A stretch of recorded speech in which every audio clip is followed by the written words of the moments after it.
जगाच्या इतिहासात clerk Benz यांनी मोटर कारचा शोध लावला. त्यानंतर अनेक संशोधकांनी त्यात क्रांती घडवली. पण 2008 साली या मेकॅनिकने असा शोध लावला ज्यामुळे मोटर इंडस्ट्रीमध्ये चमत्कार घडला आणि तो अब्जाधीश झाला.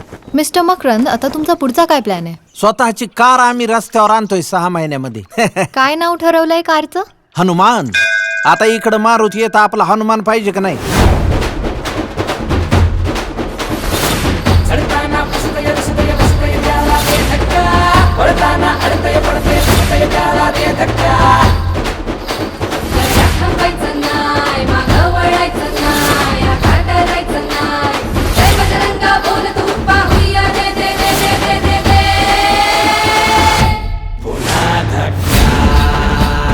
Hello, what is time? घड्याळ, टायटन, टाटा. नऊ टाटा. अरे तुला टाटा नाही माहित मग काय? शान पण वापर असं म्हणायचं होतं मला.